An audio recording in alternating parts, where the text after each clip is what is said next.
Heyo YouTube, so I'm coming at you today with the deck profile. The deck profile for our channel is a deck I've been playtesting for quite some time now, and I believe it can contend with this type of format. I've been working on the list quite frequently. I've tested its consistency, tried out through most of its matchups, and it performed pretty well.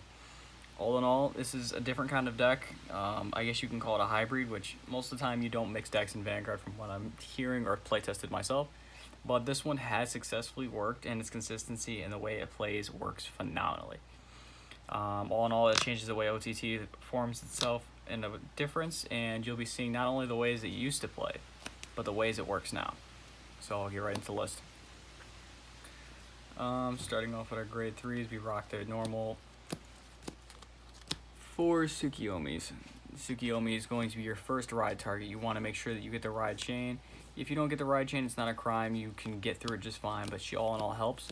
She is literally rode just for the protect marker, along with giving you a +1 in hand if you get the ride chain off, allowing you to use that extra, I guess you could say, shield ticket, which I've done numerous times all the time over because it's just a shield ticket. It's a 5k value. Counter blast when discarded, draw 2. It's a free +1 and every hand recycle, so you're getting further and further into the deck for your combo pieces, along with getting a way of getting a protect marker in your hand. And getting protects from this deck is the reason why I like it, so you don't have to run draw triggers, which yes, you do not run draw triggers in this deck. Going on to our next set of grade 3s, I run 3 Susanos. Yes, this is going to be the new list. I feel like these cards in tangent together with themselves complement each other very well. You want Tsukiyomi to be your first ride target because she starts getting your pluses up very high using the effect that she has her ride chain off. You don't have to always get the ride chain targets. If they're in your hand, you can collect the pieces, then discard the ride chain target and ride it, so that way you've gotten your combo pieces, because this deck at all in all has its kill turn, which if you open up your pieces correctly, you can kill on turn 4, but if you don't, it's okay. You can still kill on turn 5. Susanoo is just that strong where it helps. His ability being when placed, for his first ability, look at top 2, no cost, just look at top 2, reveal the one you want to keep, put it on top, the one you don't, put it on bottom. Then counter blast 1, soul blast 1, and you can look up the top 2, reveal them, and put them into your hand. If their triggers, activate their effects, and then put them into hand, or put them into your hand and then resolve the effects. It's either or. And if you're on a grade 3, you could do a third one instead of a second one, which this is why I run him at 3. He's supposed to be your second ride target. He's going to be the way you kill for turn, along with getting your hand very, very powered up and making your boards very, very aggressive. To complement him is your one major combo piece that I like to use in tangent.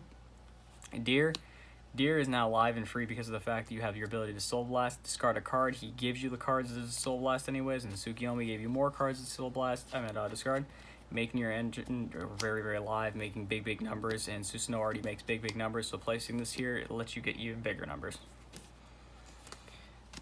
For our grade 2 line, of course, we're going to have to use the ride chain itself. You're going to need 4 copies of Tsukiyomi. She's just the ride chain. She helps fodder in your hand. And if you already have her in hand, again, you just get your combo pieces. You're digging 5 cards in, plussing off. So all in all, you're getting a ride +1. And to complement that is going to be one of your major combo pieces, Silent Tom. He is not a counter blast to keep his skill live. His counter blast is only for the power boost, which you don't even need because you're getting so much X amount of power. We just like him because of the fact that his restriction for hand guarding is always live. And not to mention, people want to always kill him, so sometimes they'll just sacrifice going for kill just to kill Tom because they're afraid that you have enough cards in hand to kill, which you normally have enough cards to guard anyways, but let him focus on Tom. Then the new Tom, which right now I've been playtesting only at 2. This little fella here is a counterblast 1, reveal the top card of your deck. Whatever card you reveal is what they can guard with. So say, for example, if you reveal a regular unit, they have to guard with a regular unit. If you reveal a trigger, they have to guard with triggers. And yeah. So him and Tom together is just a very annoying nuisance. Tom, all in all, can just smack. They're going to try to guard him as much as possible. That's usually what they do. They over-focus on Tom, and this card comes in with this nice little skill to over-pressure them, and usually this is where all the crits go for kill turn. I only like him at 2 because he is a counter blast. The deck doesn't want to have to keep going through a counter blast because you will go through counter blast. It's pretty heavy. You can get damage starved, which I honestly think it's okay. It's not a big deal. That's why I run Deer, so you can still have kill turn no matter what. Grade 1s are going to be 4 copies of Tsukiyomi. Little Tsukiyomi is your biggest engine starter. She gets you big pluses. She lets you start off. She gets draws. She makes the ride chain possible, letting you dig in first top 5 cards. All in all, you have a chance of riding this off, and if you get the ride chain right, so you're successful, it does immense amount of power. Then for the new grade 1, it's going to be 4 copies of the grade 3 searcher. That doesn't specify what grade 3, just any grade 3. Then discard a card, which is nice, but his other effect is whenever you reveal a card from your deck from card effect, gains +5. This, all in all, becomes a 13k base, which is just immense amount of power. And for this deck, since I run no draw triggers, I run a ton of crits. I want to try to kill as fast as I can, because there's a combination I'm going to show you at the end of this video that allows you to go for a kill turn, which usually happens for me, probability out of 80% of the time. It's counterblast 1, draw a card, and then if you have a critical, you can put it on top of the deck. You do not have to. But she just lets you recycle the criticals, because using Susanoo and Tsukiyomi, you do draw through a lot, and you want to guarantee that you're going to always have a trigger, even if it's for deer. Or if you know you have deer and it's only 1 trigger left in the deck that's a crit, you can just use Tsukiyomi's effect, draw a card that'll help you extend further, and then put a crit on top to make it double crit. The biggest combo piece of this deck, which I make this deck kill turn 4, yes, is the card everyone sleeps on, is the Bunny. Bunny allows you to shove 1 into soul, draw a card, and you're usually shoving in one of your grade 3s, which you do tend to get into a lot. So that makes riding your Susanoo turn next turn, which is going to be your 4th turn, your kill turn, because you have massive amount of pressure and power going off. And the trigger lineup, of course.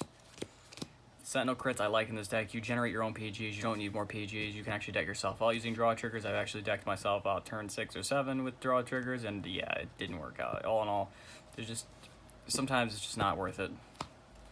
Obviously the heals, then crits, and crits. That's just the standard lineup. I'm going to show you usually how the board situates itself and what your board is always going to tend to look like. Let's be realistic here. Based on situations, you always have him.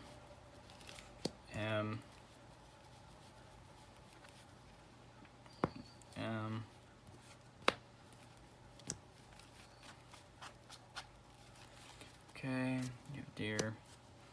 And for the sake of the video, why not? We'll just say these 2.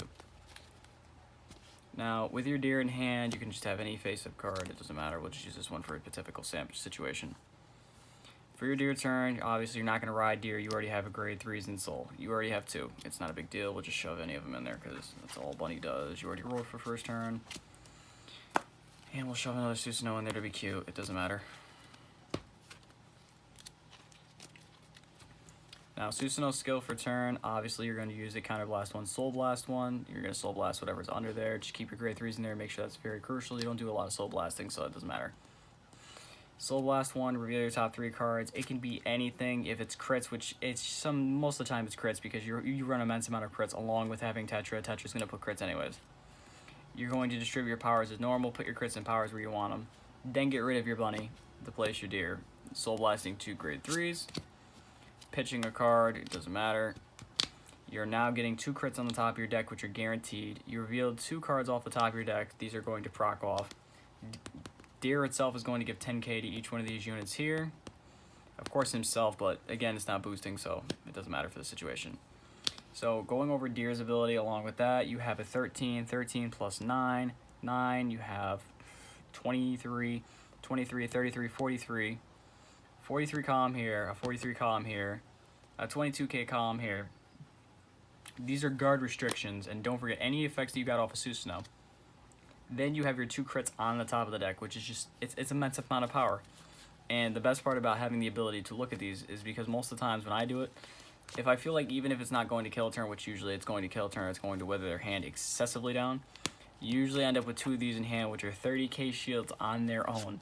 So you have a defensive turn for the following turn. So you generate a lot of shield after having such an aggressive turn.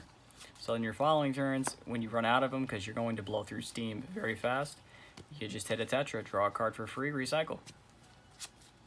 All in all, the list is very consistent, it's very fast. Give it a test, give it a try. I honestly believe it's a good deck to have as a hybrid.